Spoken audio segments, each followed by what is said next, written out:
demo day! We have 2 bathrooms to demo this weekend. This is our powder room. We removed the flooring in here before we put this laminate flooring down, so we're gonna put one more piece of laminate there to bring it all the way out to this door frame, and then do the tile on the floor in there. And we're gonna rip out all of this stuff today. And this is our guest bathroom upstairs. We're gonna tear this stuff out today too. We removed that toilet about a month ago when it started leaking. So we're gonna leave the bathroom where the bathtub where it is.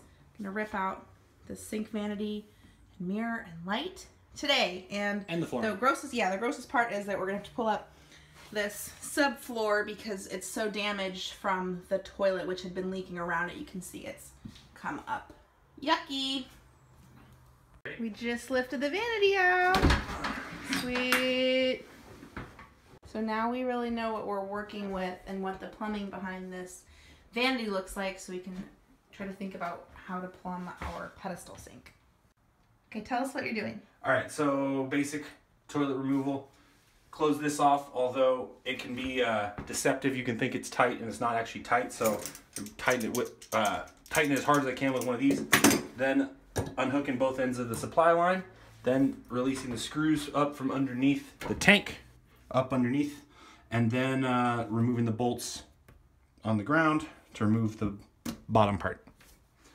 So now Jason's removing the old wax ring that was around the toilet that was really stuck on there. And he's wearing a super intenso mold and asbestos mask, just in case. Now we are carefully removing the tile that was around the sink. These work well. We tore the vanity and the countertop out in this bathroom, and unfortunately it looks like the moisture damage from the broken toilet has extended or somehow got to this disgusting particle board here, so we're going to take that out. We tore up the linoleum on the floor. It was hard work. Everybody's tired. This looks pretty disgusting. What have you been doing up here, babe? Pulling up this shitty particle board and uncovering untold horrors. Oh no. No, it's fine, but we just gotta clean it up. More black mold stuff? Yeah, there is. Yeah. Been water damage under here. Great. But, you know, we learned from Susanna's uncle, who's a contractor, that almost every house in the Northwest is gonna have this kind of shit. So. And we have that stuff that you add to paint over it to mitigate it, right? Yeah, so we're gonna put Kills primer on it. Sweet. And basically seal it up. Sweet. And as long as the leak stops, you should be good. Right. Now we've got the floor in here cleaned up, scrubbed really hard, and we're gonna be prepping the wall for sanding and texture tomorrow, same way we did with the rest of our drywall in our house when we first moved in. So I'm going to scrape off the extra texture here from this adhesive and paint, and then fill it with a joint compound, and then once that's dry, sand that down smooth, and then spray texture on it. Also the holes and stuff up there, and just to smooth the wall out and retexture it a little. Feather it in, blend it in with the rest of the texture.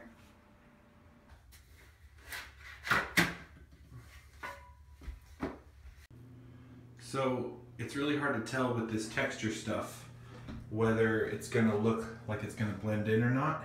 You can see the new texture kind of sitting on top there, but this is the area where there wasn't any texture and we tried to add it. When we come back and put the paint on, it's going to level out some of the peaks and valleys and look more even. So I do it really wide around the area that's untextured so that it's trying to blend in with the rest of it, but it's pretty challenging. So now we sanded down the wall blending and then retextured with a spray can, and then we mixed the anti-mold stuff with some random old paint we had and treated the floor.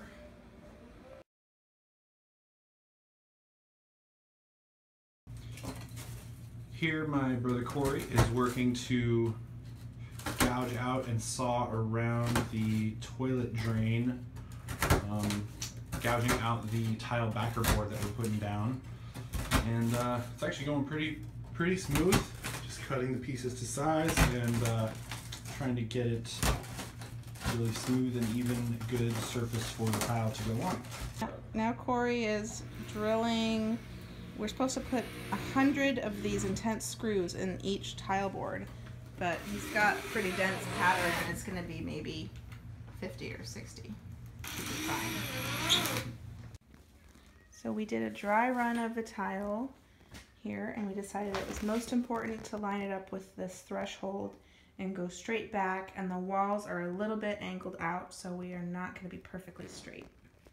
So for these corners and edges where the tile didn't perfectly line up with the edge of the wall, we cut little spacer pieces, and I'm using this baseboard to test where the gaps would be visible. So we just put those half pieces where the gap was big enough that the lack of tile showed. And over here we have tent shaped pieces with this triangle. And on this wall we have the first coat of paint on the walls and bathroom up here, and we are doing a dry fit of these tiles, trying to see whether we want to line up with this wall or the tub, and how that's gonna, what kind of remnants that's gonna give us at the edge.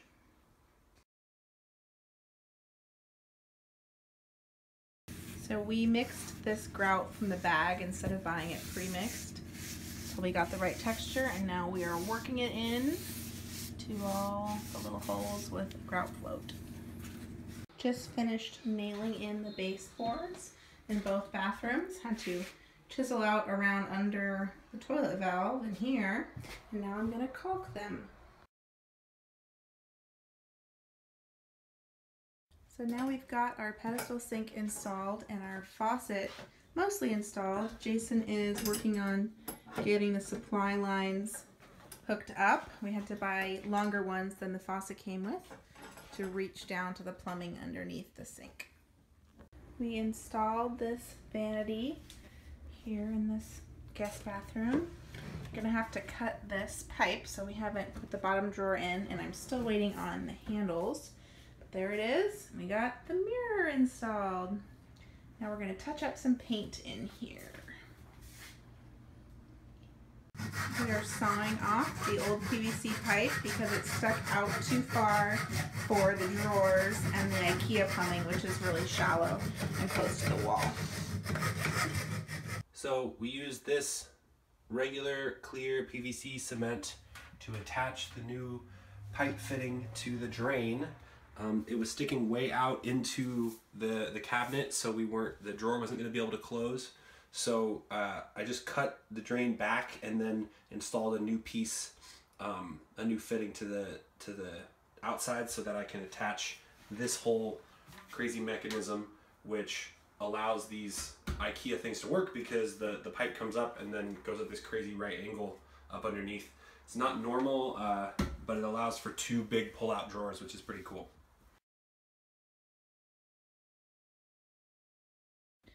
Welcome to our finished bathroom. We have the IKEA vanity with the handles and modern faucet. We have this cool gold framed mirror, and I went with a traditional hand towel ring, but it is black. We have these cool Turkish cotton hand towels, and just covered up the tub with a waffle shower curtain and did a traditional shower or towel rod there, and then found this cool rug that I've had for a while that I think really works well here over our awesome hexagon tile. Done! And here's the finished bathroom. The tile looks awesome.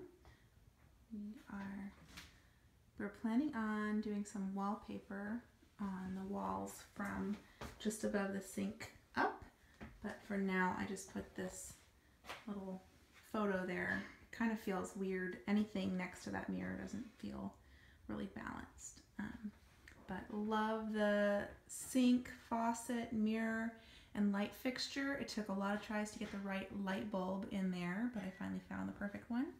And we have another Turkish cotton towel and these cool hexagon towel holder and even toilet paper holder.